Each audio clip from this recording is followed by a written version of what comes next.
ACI. Nous organisons une consultation populaire le samedi 22 juin 2024. Quel est le sens de cette consultation?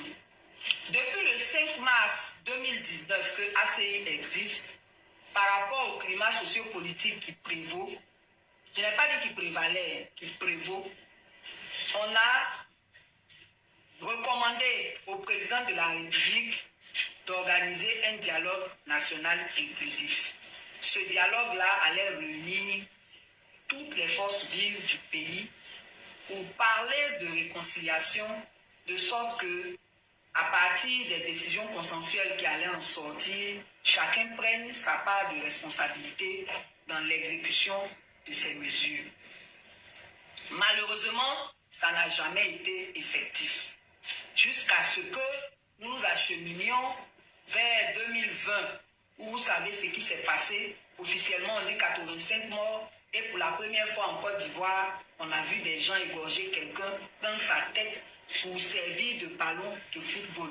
Pour dire à quel point dans notre pays, la violence est devenue autre chose.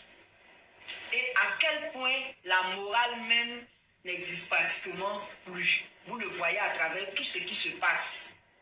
Donc, voilà 2025 qui arrive.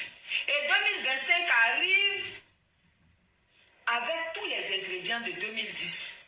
C'est-à-dire quand vous regardez le contexte de 2010 là, c'est le même qui est en train de se mettre en place pour 2025. Et puis nous tous on regarde. Le problème, c'est que quand il y a crise là, c'est nous le peuple là qui payons.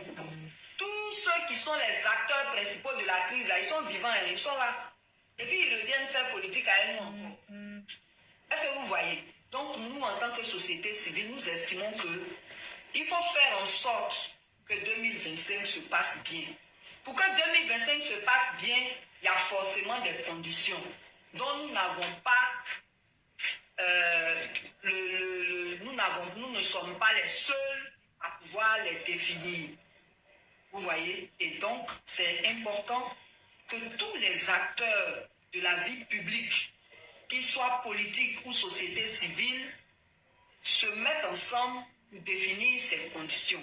En fait, on organise ça là. C'est pour aider tous les Ivoiriens, c'est pour aider le président de la République à prendre les bonnes décisions. Donc, on va se réunir le 22 juin. On a écrit à tous les partis. Le RHDP n'a pas répondu. Sinon, tout le monde a répondu. Le RHDP n'a pas encore répondu. Demain matin, là, on va aller déposer un courrier de relance. On a invité tout le monde. Chacun va venir dire quelles sont ses propositions pour des élections transparentes et apaisées en 2025. Quand chacun va dire, là, on va faire une synthèse. Et cette synthèse sera validée par tous les participants. Et c'est cette synthèse que nous allons transmettre au président de la République pour lui dire, Monsieur le Président, voici ce que les Ivoiriens veulent, en tout cas la majorité des Ivoiriens, à travers tous ces partis politiques et toutes ces organisations de la société civile, voici ce que les Ivoiriens veulent pour qu'il y ait des élections transparentes et apaisées en 2025. Après, on le laisse face à ses responsabilités. Mais nous, en tant que société civile, on aura fait notre part. Ça, c'est la première chose. La seconde chose, c'est qu'en juillet, à partir de la mi-juillet, nous allons lancer une campagne de sensibilisation dans tout le pays. Nous ne voulons plus que les jeunes soient instrumentalisés pour la violence. Nous ne voulons plus que les populations soient trompées.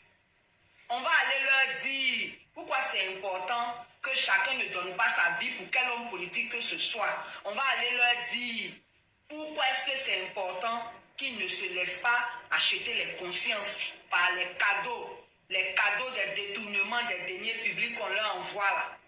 Ils ne doivent pas, que ça ne serve pas de raison pour vendre leur avenir à un politicien qui n'inspire pas confiance. C'est très important.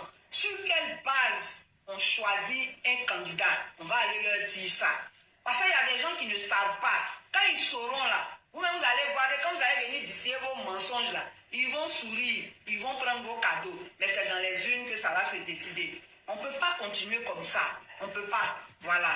Donc, on va faire cette sensibilisation. Bon, je m'arrête là.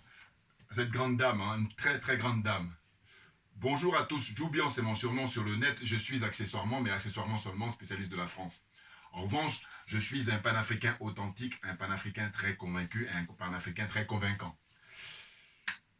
Poulcherik Balé, c'est bien d'elle dont il s'agit, une très très grande dame, pour qui j'ai beaucoup de respect. Oui. Eh ben, c'est pour moi l'opposante numéro 1 à M. Alassane Dramane Ouattara, aujourd'hui, hein, en 2024. Elle l'était déjà en 2023, elle a été en 2022. En fait, dès lors qu'elle a été en prison, parce qu'elle demande simplement que le droit des Africains en général, des Ivoiriens en particulier, soit respecté. 2 fois, elle a été en prison. Hein? Un total de 6 à 8 mois. Hein? 6 plus 8, ça fait 14 mois, facilement. Hein? Au moins 14 mois qu'elle a fait la prison en Côte d'Ivoire. Hein? Comme une prisonnière politique. Voyez-vous? Et là, elle a une idée géniale, elle et puis ses partisans, c'est qu'ils ont envoyé des courriers aux différentes personnalités, aux différents partis politiques, différentes associations, à tout le monde en Côte d'Ivoire, en tout à ceux qui s'intéressent à la chose publique, pour leur dire que eh ben, le samedi 22 juin 2024, eh ben, ils doivent se réunir tous, hein, tous ceux qui sont d'accord, là, qui ont répondu à son appel, pour que chacun vienne pendant 5 minutes donner son avis, faire ses propositions. Voilà. Une sorte de doléance. 5 minutes chacun. Et elle dit qu'elle a écrit donc à tous les partis qui ont répondu tous, sauf M. Alassane Dramane Ouattara et le RDR et RHDP là. Voilà. Ils n'ont pas répondu. Mais ils n'ont pas répondu simplement parce que dire qu'ils ont du mépris, le mot est faible. Non, ils ont plus que ça. Et là, on a appris l'actualité, c'est qu'ils ont modifié là, ils ont fait voter à l'Assemblée nationale en Côte d'Ivoire l'article 185 du nouveau code de procédure pénale. Hein, article 185 du nouveau code de procédure pénale. À savoir qu'ils ont décidé, dans les dispositions de cet article-là, de dire que voilà, quand quelqu'un il est impliqué dans des situations, je sais pas, je sais pas moi, ce que la loi vous reproche par exemple d'avoir manifesté tel jour, vous n'avez pas le droit de manifester ou je ne sais quoi encore. Eh bien, si vous qui êtes un ami, qui êtes même un kidam, qui veut simplement se montrer solidaire, eh bien, boum, vous allez payer le même prix. Vous vous rendez compte? Je répète, l'article 185 du nouveau code de procédure pénale en Côte d'Ivoire hein, a été corsé, en fait, pour empêcher qu'il y ait une solidarité. Quand on dit que nous sommes africains, vous voyez, moi, quand je dis ces gens-là, ils font un usage caricatural de leur connaissance et de leur savoir. Bouya, quand j'ai dit ça, j'ai dit, mais voilà l'illustration, par exemple. Ça répond à quoi? Quelqu'un qui a commis une infraction, bon, il peut avoir les moyens, tant mieux. Mais quand il n'a pas les moyens, il peut se faire aider, surtout qu'on est en Afrique. Je précise bien, surtout qu'on est en Afrique. Parce que quand on est ici en Occident, c'est une culture d'individualisme hein, exacerbée, qui est culturelle. Mais malheureusement, ça déteint en Afrique. Et à cause de qui? La raison principale, c'est les dirigeants africains, bien entendu. La classe dirigeante. Eh oui, parce que ce sont eux qui font les lois. Là, en l'occurrence. Donc, je vous dis, quand je dis habituellement que les diplômés africains, hein, les prétendus intellectuels africains font un usage caricatural de leur connaissance et de leur savoir, ça c'est une illustration parmi tant d'autres. N'importe quoi. Mais évidemment, on sait qu'on est en dictature avec M. Ouattara depuis qu'il a pris le pouvoir, naturellement, puisqu'elle a été imposée par les chars français, l'armée française, les blindés français. Hein. C'est une sorte d'apothéose du système de la France-Afrique. Donc elle dit, là, quoi qu'il advienne, elle continue, c'est pour ça que je dis j'ai beaucoup de respect, voire même d'admiration. Parce qu'il y a beaucoup parmi nous qui ne supportent pas d'aller faire une garde à vue. Moi, j'ai déjà fait des gardes à vue, hein, je peux vous dire, voilà, donc je ne suis pas à ce niveau-là. Voilà. Mais j'ai dit à des gens, même garde à vue, ils ont peur, pour vous dire. Vous voyez? Mais c'est incroyable. Mais en fait, moi, je ne peux pas m'empêcher de toujours dire que M. Ouattara qui fasse ce qu'il a à faire, c'est une chose. Mais s'il continue comme ça à mépriser le peuple, à, comment dire ça, à piller les richesses du pays, à faire ce qu'il veut en gros, voilà. Il fait ce qu'il veut. Eh bien, c'est dû au fait qu'il n'y a pas d'opposition. Vous voyez? Parce que cette dame-là, ben, elle n'a pas de mandat au sens d'être conseiller municipal, d'être député. Par contre, ce qui est intéressant, c'est qu'elle dit, pour les prochaines élections législatives, comptez sur nous, elle-même elle va se présenter avec des gens qui sont dans la même lutte qu'elle. Voilà. Ouais, et c'est très bien. Et moi, j'avais dit, si vous regardez mes vidéos passées, j'avais déjà souligné ça en disant qu'on n'est jamais trop bien servi que par soi-même. À un moment donné, si des gens à qui on confie les mandats, ils font rien, ils sont là juste pour, comment dire, nourrir leur ventre et leur bas-ventre, eh ben, ils vont dégager, ils vont s'éloigner, hein, ils vont foutre le camp pour laisser la place aux dignes fils, aux dignes filles, les patriotes, qui sont là pour donner de leur temps pour le bien commun, pour l'intérêt général. Voilà. Donc je suis très content quand elle avait annoncé, parce que ça fait maintenant 1 an, je crois qu'elle annonce ça, comme quoi les prochaines élections législatives, les députés, le renouvellement de la chambre là-bas, la chambre des députés, eh ben, eux, ils vont être présents. Voilà. Donc ils vont démarrer d'ailleurs au mois de juillet la sensibilisation pour aller dans les différentes contrées de Côte d'Ivoire, différents départements, différentes communes, pour sensibiliser la population et la jeunesse en l'occurrence, ou en particulier, ou la jeunesse y compris. Vous comprenez? C'est une très très bonne chose.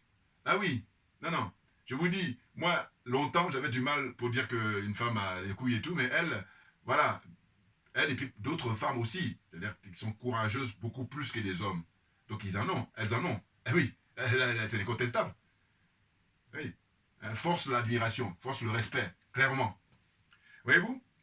Donc là, en fait, l'article 185, c'est simplement pour annoncer la couleur par rapport au fait que les partisans du président Laurent Gbagbo, ben, eux, ils sont en train de se retrousser les manches pour dire, voilà, notre lutte là pour les mois, les semaines qui viennent, ça va être de pouvoir obliger le régime de M. Ouattara, le pouvoir de M. Ouattara, à mettre sur la liste électorale M.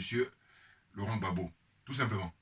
Et donc pour préfigurer ça, pour essayer de, comme on dit, la meilleure défense et l'attaque, ils attaquent tout de suite avec l'article 185 du nouveau code de procédure pénale. Ça, c'est vraiment une spéciale dédicace pour les partisans de M. Gbagbo et lui-même. Ouais. Donc, qu'est-ce que ça préfigure? Mais on a peur qu'on en revienne à ce qui s'est passé précédemment, en 2010-2011. Eh oui, c'est incroyable, hein? Ces gens, je vous dis, ils ont l'apparence d'êtres humains, mais ce ne sont pas des êtres humains. Parce qu'il ne suffit pas de dire que je suis un être humain, non. Ça, c'est la théorie. Dans la pratique, démontre-le. Or, quand on les observe, non, il n'y a rien d'humain. Rien d'humain. Parce que je dis, dès lors que tu supprimes la vie d'autrui, tu supprimes la vie d'un être humain, bah, tu sors de l'humanité. Ah bon oui, sans rentrer dans beaucoup de pensées philosophiques. Mais là, c'est mon simple bon sens. Et puis mon intégrité morale. Bien entendu, bien entendu.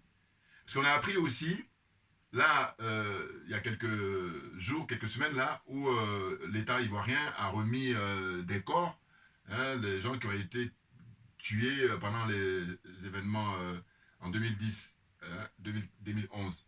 Et donc, qu'est-ce qu'on nous dit? Que c'est principalement les femmes d'Abobo, comme ça, mais n'importe quoi. Et on explique que comment dire ça, les victimes de l'Ouest, la Côte d'Ivoire, alors que Dieu seul sait si c'est les ressortissants de l'Ouest, la Côte d'Ivoire, un pays où les gens étaient les plus impactés. Ils ont payé le plus fort tribut de toute la Côte d'Ivoire. Et là, on dit non, c'est pas d'actualité qu'on verra. Maintenant, les partisans de M. Alassane Dramane Ouattara, hein, ces sbires-là, ils ont fait des vidéos pour dire, voilà, en fait, la CPI a classé le dossier concernant le procès qui doit s'ouvrir. Vous savez, il y a eu un premier procès, ça a concerné le président Gbagbo, ça a concerné le ministre Charles Blé Goudé, et donc là, ils ont été acquittés. Et aussi bien Mme Simone Gbagbo également. Bon, sachant qu'elle n'est pas allée à la CPI, même si la CPI a ouvert un dossier contre elle. C'est M. Ouattara qui a dit non, il préfère qu'elle soit jugée en Côte d'Ivoire. Bon, là, c'est sa stratégie pour diviser, naturellement. Et donc là, en fait, après vérification, on a vu que c'est que de l'intox, c'est que de la manipulation. En réalité, la CPI, le dossier, il est en instruction. Voilà. Le procès numéro 2, parce qu'il y a un premier procès numéro 2 qui va concerner qui? Mais qui va concerner le camp d'en face. Ben, bien entendu. Parce que quand il y a eu la guerre, c'est toujours, ça se fait à 2. Au moins, au minimum. Ça peut se faire à 3, à 4 si vous voulez, mais 2. Voilà. Donc là, il y a le camp de M. Gbagbo. Eux, pendant des années, on les a, comment dire, entendus, hein, plaidoirie de leurs avocats, et puis eux-mêmes, on les a entendus, les charges qui se pèsent contre eux, tout a été évacué. Voyez-vous? Là, maintenant, ce qui reste, ben, c'est le camp d'en face où on doit retrouver M. Alassane Draman Ouattara, qu'il le veuille ou non. Normalement, je précise ça. Et puis M. Guillaume Soro. Guillaume Soro, on ne sait pas où il est. Enfin, on sait plus ou moins où il est. Et puis là, je reviendrai pour une deuxième version. J'avais fait une vidéo, vous savez, pour répondre à Franklin Yamsi, là, qui a fait une vidéo d'une heure et demie pour s'acharner sur Charles Blé Goudé. Lui et puis son alter ego, ou je sais pas, son compagnon de lutte contre Blé Goudé, c'est Chris Yapi. Et pour moi, Chris Yapi, c'était un gros branleur. Et puis j'ai dit, quand on parle d'intelligence artificielle, lui, vraiment, c'est tout comme. C'est même ça, d'une certaine façon. Alors, je ne sais pas si c'est le flatté qui est de dire ça, mais en tous les cas, ce qui est sûr, c'est que c'est quelqu'un qui n'est pas courageux. Parce que j'ai dit, nous autres, on montre notre visage, ce qui fait qu'on peut être agressé à un moment ou à un autre. Clairement, on est identifié facilement. Alors que lui, il est caché. Donc, c'est pour ça que je dis, c'est un branleur, c'est un trouillard, Chris Yapi. Donc, tout cela, ce sont des partisans de M. Guillaume Soro. Clairement, il les a donné beaucoup d'argent. Et cet argent-là sort d'où? C'est l'argent des Ivoiriens que Guillaume Soro a détourné lorsqu'il a été secrétaire d'État, il a été ministre, il a été comment on appelle ça, Premier ministre, et puis président de l'Assemblée nationale. Vous voyez? Donc c'est trop facile. Et du coup, je reviendrai là-dessus pour une deuxième version, parce que j'ai fait déjà une première volet où je l'ai attaqué là, en disant à M. Franklin Yamsi, j'ai dit, mais vous en êtes rendu là à avoir la haine, une haine gratuite, à avoir la jalousie comme ça vis-à-vis des Blé Goudé en disant que oui, les diplômes qu'il a, il ne les mérite pas. Mais est-ce que, voilà, c'est là, pareil, on en revient encore, hein, deuxième volet, premier volet, j'ai dit que l'utilisation de l'article 185 du nouveau code pénal en Côte d'Ivoire, c'est, j'ai dit, les diplômés africains, là, ils font un usage caricatural, mais monsieur Niamsi, là, pour la haine qu'il a vis-à-vis de, comment dire, vis-à-vis de Charles Blé Goudé, au point de lui consacrer 1 heure et demie de vidéo, lui dit, voilà, ce monsieur, il est, comment dire ça, professeur de philosophie, ben lui, cet exemple-là, c'est la démonstration qu'il fait un usage caricatural de ses connaissances, très clairement. Et d'ailleurs, en l'observant, j'ai dit, ça fait quelques... Depuis toujours, hein, quand je l'observe, je dis, mais lui, il doit beaucoup picoler, il doit boire, lui. Ouais. Comme il démontre le contraire. Et c'est ainsi que je dis quoi? J'ai dit, ben, si il est avéré que c'est un ivrogne, ça veut dire qu'il boit beaucoup, et donc j'ajoute, circonstance atténuante. Mais si jamais il ne boit pas du tout, ou il boit un petit peu, en tout cas, si on ne peut pas le traiter comme étant un ivrogne, parce que les ivrognes, c'est ceux qui boivent beaucoup, suivant la quantité d'alcool. Et bien dans ce cas-là, je dis circonstance aggravante. Bouillard, on est trop bon dans les analyses. On y va. Donc c'est pour dire quoi? C'est pour dire qu'en fait, c'est de bonne guerre. Parce que les partisans de M. Ouattara, tout ce qu'ils souhaitent, c'est qu'on ne puisse jamais avoir ce deuxième procès, naturellement. Or, ce qu'il faut savoir, c'est que... excusez-moi. Excusez-moi. Des innocents, beaucoup d'innocents sont morts, ont été assassinés. Et comme souvent on entend dire qu'il y a eu 3000 morts, je dis, vous voyez, ça c'est, dans la moindre mesure, une paresse intellectuelle, et dans le pire des cas, c'est une escroquerie morale, très, très violente, une injure aux gens qui ont été assassinés, aux martyrs. Je dis, ce qui s'est passé en Côte d'Ivoire, moi je ne parle pas de 3000 morts, moi j'ai dit, il faut compter au moins 100 000 morts, au moins. Et puis je suis à l'aise pour le dire, parce que je dis souvent, je dis, mais sur quelle base ils sont fondés pour dire 3000? Sur quelle base? Donc eux, s'ils sont permis de dire ça, moi j'ai dit 100 000. Voilà. Et la différence, c'est que moi, donnez-moi les moyens, vous allez voir ce que ça va donner. Eh oui, parce que moi je suis, comme je dis, ma religion, c'est la vérité et la justice. Donc, l'argent va être utilisé à bon escient pour que la vérité soit sue, dans un premier temps, et puis la justice soit rendue. Or, eux, malgré beaucoup, beaucoup d'argent, l'argent du peuple qu'ils prennent, qu'ils utilisent, eh ben, y a Charles Konan Bani, l'ancien Premier ministre, qui fait paix à son âme, excusez-moi, il a été mandaté, il a rendu un rapport qui est à peu près, voilà, à peu près. Mais même ça, on dit non. On a fait ça juste pour la forme, et puis on l'a mis dans les tiroirs. Voyez-vous? Et moi, je fais partie des gens qui pensent qu'on l'a éliminé. Bien entendu, parce que je dis, lui, il fait partie en tant qu'acteur principal. S'il reste en vie, ben, à un moment donné, il doit venir présenter son rapport, expliquer au peuple. Et comme tout ça a été mis en place pour la forme, ça fait que... parce qu'eux, ils bossent 24 sur 24, hein, ce que je dis souvent. Donc, ils sont bien armés. Maintenant, en face, avec le président Laurent Gbagbo, ce que je dis souvent, je dis c'est quelqu'un qui n'est pas cupide, qui est désintéressé. En revanche, il est mal entouré, mais grave. Et d'ailleurs, ce que je redoute, attention, écoutez bien, ce que je redoute, ça soit que le président Gbagbo, parce qu'il y a plusieurs possibilités. Tel que je l'observe, je me dis, il est capable, lui et ses partisans, de passer en perte et profit ce qui s'est passé en Côte d'Ivoire en 2010-2011. Hein. Ah oui, oui, oui. Non, ça ne m'étonnerait pas si jamais il devait être élu en 2025. Ouais. Moi, je pense ça comme ça, parce que j'observe. Exemple, depuis qu'il est rentré, il n'a jamais daigné donner, comment dire ça, une interview à Afrique Média, qui est une chaîne qu'il a soutenue depuis des années. Premier point. Quand il donne des interviews, c'est très souvent la presse, les médias français. Voilà. J'ai plein d'exemples, mais là, je donne ces deux exemples-là comme ça, déjà. Il a été rencontré M. Ouattara à plusieurs reprises, au minimum 3 fois. Et ça, ceux qui attaquent Blé Goudé, eh bien là, en ce qui concerne le président Gbagbo, le fait qu'il ait rencontré M. Ouattara, et puis ça s'empire, parce que M. Ouattara, quand M. Gbagbo va le rencontrer 3 fois, si encore, on le rencontre une première fois, il commence à, comment dire ça, à desserrer les taux, ça va. Mais en fait, quand il l'a rencontré à chaque fois, M. Ouattara, il visse. La preuve en est, nous sommes en juin 2024, et qu'est-ce qui se passe? Le concernant lui-même, on avait déjà commencé à l'écarter, à lui faire perdre ses droits civiques. Maintenant, on enfonce le clou en disant, tu n'as pas intérêt à la ramener, toi et tes partisans. Sinon, vous allez avoir ce que vous allez avoir. Donc là, on est parti maintenant pour... c'est reparti pour rebelote. Enfin, je veux dire, la violence va encore se manifester. Et ce sont les pauvres gens, les innocents qui vont payer le prix. Et c'est ainsi que Mme Poul-Tchérik Balé, c'est une très grande dame, qui a une grandeur d'âme, je me permets là, par contre, pour le voir. Parce que ça, c'est pas réservé à tout le monde, malheureusement. Je me répète, cette dame a une grandeur d'âme et c'est pas réservé à tout le monde. Oui, oui. C'est quelque chose qui est vraiment malheureux. C'est malheureux, hein. Mais voilà, il n'y en a pas beaucoup qui ont des grandeurs d'âme. Non, il n'y a pas beaucoup. C'est vraiment très, très restreint, hein, le nombre de personnes comme ça qui ont la valeur, qui ont de l'importance pour la vie humaine. Voilà, voilà. Ouais, ouais, ouais. Et comme je l'ai dit, moi, personnellement, hein, la vie humaine étant sacrée, un seul mot, terminus, tout le monde descend. C'est une façon de parler. Pour dire qu'on arrête tout, on va s'expliquer. Pourquoi? Qu'est-ce qui justifie que, voilà. Parce que je dis, pour moi, on n'est pas venu là comme ça. C'est la nature qui nous a envoyés et c'est la nature qui doit nous reprendre. Or, ce qu'on constate, si on fait des statistiques, on va voir que, malheureusement, les gens sont assassinés, les gens disparaissent, les gens sont tués artificiellement. Eh oui, il y a le plus grand nombre, il y a très peu de gens qui meurent naturellement. De mon point de vue, hein, quand je dis très peu, il y a peu, voilà, très peut-être peu. Et encore, ça dépend. Pourquoi? Parce que, écoutez, quand on est dans un pays, qu'on se dit qu'on est représentant du peuple, on est mandaté par le peuple, l'argent qui appartient au peuple, eh bien, on est là pour le dépenser pour le peuple, pour le bien-être du peuple. Du coup, ces gens-là, comme ils ne font pas le nécessaire, après, il y a des conséquences. Notamment le fait qu'il n'y ait pas les moyens pour soigner les gens, qu'il n'y ait pas les moyens pour que les gens soient nourris correctement. Vous voyez? Donc, tous ces éléments font que c'est le problème de le prendre en amont, et que si à la fin, on voit que les gens se retrouvent dans une situation comme ça de mourir, ce que j'appelle mourir artificiellement. Voilà. Parce que si on avait mis tous les moyens, eh bien, les gens, ils allaient avoir une qualité de vie qui leur permettrait d'avoir une longue vie. Voilà.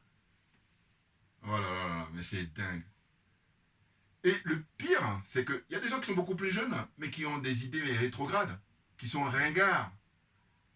Ah oui, ah oui. Mais c'est la vie qui veut ça. Maintenant, je dis, il y en a beaucoup qui ne sont pas à leur place. C'est là le malheur de l'Afrique. Très clairement. Ah bah oui. Parce que, comme je dis, on est dans la zone, sur mon t-shirt là, hein, la zone des aliénés, la zone des complexés, la zone des corrompus, et j'ajoute la zone des jaloux et des sorciers. En revanche, ce n'est pas une fatalité, on peut s'en sortir. Mais il y a des préalables. Il y a d'abord une volonté personnelle, bien entendu, une volonté collective, et puis une volonté politique. Et cette volonté politique, pour l'instant, elle est manifeste au Mali, elle est manifeste au Burkina Faso avec le capitaine Ibrahim Traoré, elle est manifeste également avec le général Tchiani au Niger. Voilà, ce sont ces 3 pays-là pour moi. Il y a un frère là qui m'a écrit là dans un truc, qui m'a dit, oui mais tu pourrais ajouter le Sénégal. J'ai dit non. Parce que pour que je puisse t'ajouter, il faut d'abord les préalables. Il faut que Bassirou et Sonko montrent qu'ils sont vraiment des panafricains, qu'ils sont vraiment des patriotes au sens de virer l'armée française. Voilà, premier point. Puis deuxième point, hein, de, comment dire ça, en finir avec le franc CFA. Donc, pour l'instant, depuis qu'ils sont arrivés, hein, 2 avril, ça fait avril en entier, mai en entier, là on est à mi-juin, donc ça fait 2 mois et demi. Là, par contre, ils ne nous montrent pas des bonnes couleurs, mais je ferai une autre vidéo consacrée à leur cas, là. Oui, oui, parce que là, ce qu'on a appris là ces dernières heures, c'est que Bassirou aurait demandé, hein, l'État sénégalais aurait demandé à l'Union européenne de venir assurer sa sécurité, hein, à la frontière avec le Mali. Vous vous rendez compte?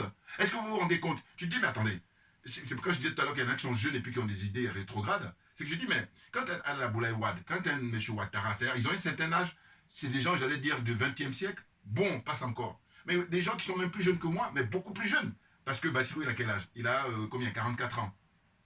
Mais moi, j'ai 59. Mais quand on regarde la façon de penser, il est très vieux dans la tête.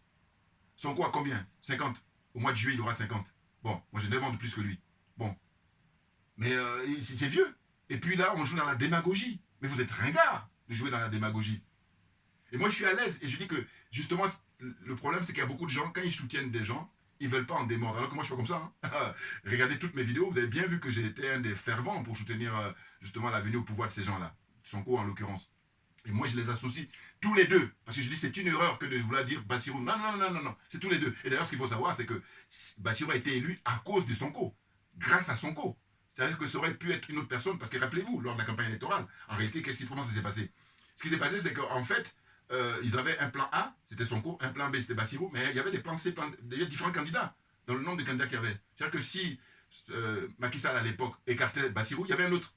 Voilà, donc tout ça, j'ai fait des vidéos où j'ai expliqué par le passé. Voilà. Tout ça pour vous dire qu'en réalité, c'est Sonko qui est le principal responsable et qui doit prendre les choses en main pour essayer d'appliquer leur programme, hein, qui a fait que beaucoup de comment dire, panafricains ont adhéré. Voilà.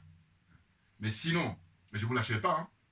Et je dis, vous allez observer que ceux qui sont honnêtes, quand je dis, mais ils ont été élus régulièrement, hein, 54,28% des suffrages là-bas au Sénégal, le 2 avril dernier. Bon, eh bien, organiser un référendum, et là je dis, je vais être large. Comme votre mandat il est valable jusqu'en 2029, donc avant la fin de votre premier mandat, de votre mandat là, avant 2029, vous aurez organisé un référendum pour interroger le peuple sénégalais. Voilà, demandez au peuple sénégalais, est-ce que vous voulez qu'on reste dans la CEDEAO ou est-ce que vous voulez qu'on rejoigne l'AES? Si jamais ils le font, je serai épaté. Mais s'ils ne le font pas, je ne serai pas surpris. Oui, parce que je dis, je vois bien cette façon d'approche là, que j'appelle des petits malins. Eh oui, des petits malins. Enfin bon, je reviendrai sur les jours prochains. Donc ce que je disais, c'est que, vous voyez, moi, la démarche que j'ai vis-à-vis de Sonko et Bassirou, eh bien, il y a d'autres là qui vont soutenir les Guillaume Soro. Mais ils ne voudront pas, alors qu'ils savent que le gars qui soutient, il fait n'importe quoi. Hein, voilà, mais non, non, non, les Franklin Niamsi et consorts, là. Voilà. Bon, là aussi, pareil, je reviendrai. Donc, pour revenir à Mme Poulcherik Balé, eh ben, c'est une citoyenne, c'est une patriote de Côte d'Ivoire, mais vraiment qui qui est une femme digne et qui fait honneur, justement, au peuple ivoirien. C'est la fierté. Et j'espère que déjà elle va pouvoir gagner un mandat de député. Ça, c'est le minimum pour elle, alors qu'elle mérite plus, bien entendu. Non, parce que quelqu'un comme elle, qui a pu aller en prison à 2 reprises, et les prisons en Côte d'Ivoire, ce n'est pas les prisons ici en Occident, hein, où il y a un cadre qui est respecté. Comprenez? Voilà. Donc c'est pour ça que je dis, elle a beaucoup, beaucoup de mérite, elle et puis tous ceux qui sont dans le combat avec elle. Tout naturellement, tout naturellement. Voyez-vous? Donc là, on s'observe, on se demande comment les choses vont évoluer. Mais moi, je suis optimiste, pour ne rien vous cacher. Parce que je dis, je reste toujours à penser à l'idée qu'a développé le frère, le regretté, notre frère Oumou Toundé. Il dit qu'on a l'air du verso aliment des planètes. Les choses ont mis à leur place. Très clairement. Et je dis, ça se manifeste par le fait que, vous avez bien vu que quand on a assassiné le capitaine Thomas Sankara, il était tout seul. Voilà. Quand on a assassiné, pareil, le colonel Kadhafi, il était tout seul. Or là, aujourd'hui, avec l'AES, c'est clair qu'ils sont blindés, moralement d'abord, et ensuite matériellement. Ouais. Et puis ils ont du lourd derrière. C'est le mari des garçons. J'ai nommé son Excellence, le président Vladimir Poutine. Voilà. Cet homme, je rappelle toujours, cet homme est un homme providentiel d'abord pour le peuple russe, et c'est un homme providentiel pour tous les pays africains qui veulent sortir de l'impérialisme, du colonialisme et de la France-Afrique. Boula! Voilà. Simple analyse, voilà. Limpide. Qui dit mieux? Voilà. Et il dit, 2 fois, il voit des frères là qui disent, oui, mais nous, c'est pas pour aller dans d'autres, si on quitte la... Non, mais je dis, mais écoutez, on est libre, on fait ce qu'on veut, parce que si, justement, la France avait fait le nécessaire, on n'en serait pas là, puisque la nature a horreur du vide. Donc, moi, ce que je ne supporte pas, c'est les frères qui ont besoin de se justifier. Non! Si tu dis que tu es un homme libre, tu dis, moi, je dis, si j'ai l'occasion d'être interviewé, vous allez voir, bombarder, comme ça, dire, mais on fait ce qu'on veut. Mais c'est quoi, quelle est cette histoire-là de vouloir se justifier? Un peu comme le frère Bassirou quand il a dit, ouais, je suis un panafricain de gauche. Mais de quoi? C'est la première fois que j'entends ça. On est panafricain, point. On est panafricain, point. Panafricanisme dépasse l'histoire de la gauche et de la droite. Et tu te dis, mais les gens, ils ont un bon niveau. Hein. C'est des gens qui ont bac plus 4, bac plus 5, même voire même bac plus 6. Et là, voilà. Et c'est là on montre les limites. Et j'ai dit, heureusement que c'est pas la panacée, les diplômes de l'université. Heureusement. C'est pour ça que quand comment il s'appelle, Niamsi, il attaque Blé Goudé, que Blé Goudé, les diplômes qu'il dit que là. Mais c'est pas ça qui nous intéresse. Puisque regardez là, c'est démontré là. Il y en a plein qui ont des diplômes et quand ils occupent les postes, ils font n'importe quoi. Donc c'est pas la question. Se dire que monsieur Niamsi, il est hors sujet. Et puis, lui, qu'il fasse des délires là en tant qu'ivrogne, c'est une chose. Mais c'est ceux qui le soutiennent. Ah bah oui, là, pour le c'est désespérant. Et oui, c'est pire, voilà. Et heureusement, c'est ce que je vais faire d'ailleurs dans la deuxième vidéo que je vais faire concernant. En fait, je vais montrer l'extrait où on voit Chris Yapi qui parle, parce que lui, il montre la vidéo, enfin, il montre quand Chris Yapi parle, hein, il le montre dans sa vidéo. Et puis, après, évidemment, il fait son commentaire, il fait son blabla. Mais, ce qui est intéressant, c'est que allez lire les commentaires. Là, j'ai été agréablement surpris, parce qu'il y a beaucoup de gens qui pourtant le suivent depuis des années ou qui aiment bien ce qu'il fait, mais là, sur ce coup-là, il dit non, laisse Blé Goudé vivre sa vie. Pourquoi tu t'acharnes comme ça? Bon, d'accord, si tu t'acharnes sur Blé Goudé, fais-nous une autre vidéo sur, justement ton mentor Guillaume Soro. Ça serait intéressant. Eh oui, sur le parcours de Guillaume Soro. Et là, je vous encourage à aller sur le site de la CPI. Vous voyez, c'est pour ça que je dis que ceux qui ont inventé Internet, on ne peut que leur dire merci en permanence. Parce que moi, j'ai eu le temps là, ces derniers jours, vous allez sur le site de la CPI et vous allez taper, à un moment donné, il y a le truc de recherche sur le site de la CPI. Vous tapez les noms des différentes personnalités qui seraient impliquées dans la crise post-électorale en 2010-2011 en Côte d'Ivoire. Eh bien, j'ai essayé de taper le nom de M. Alassane Dramane Ouattara, il n'y a rien qui apparaît. Sachant qu'il y a une liste alphabétique où toutes les personnalités qui sont traduites là-bas, on voit leur nom qui apparaît. Eh bien, j'ai tapé, tout de suite après M. Ouattara, j'ai tapé M. Guillaume Soro. Et Guillaume Soro, quand il apparaît, il y a un article sur le fait qu'à l'époque, il avait, je crois que ça devait être en 2014, il avait présidé une grande réunion de tous les parlementaires francophones, là, voilà, pour dire qu'il félicite l'action de la CPI et puis de la justice internationale. Voilà les traces de Guillaume Soro à ce niveau-là. C'est-à-dire qu'un partisan de la France-Afrique, un franc-maçon, voilà, très clairement. Mais la vérité, il faut qu'elle soit dite. Parce que la vérité, elle libère d'abord les personnes concernées et puis elle libère nous tous.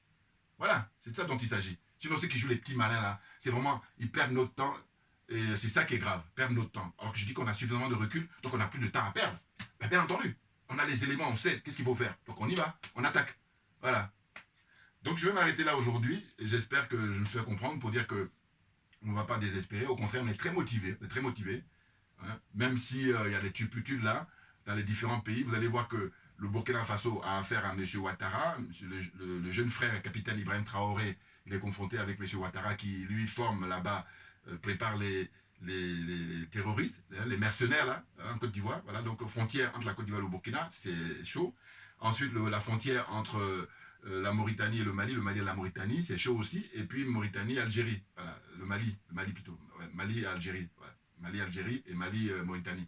Et puis, en ce qui concerne le Niger, bon, mais c'est le problème avec Patrice Talon, l'autre cupide, l'autre idiot iti de la France-Afrique. Hein. Il y a un là qui me dit, oui, est-ce que tu as besoin de, comment il dit ça, d'être ordurier? Quand j'ai lu son commentaire, je me suis dit, mais attends. Moi, je vous dis, quand j'ai commencé à faire les vidéos en 2017, je n'avais pas encore le recul que j'ai aujourd'hui.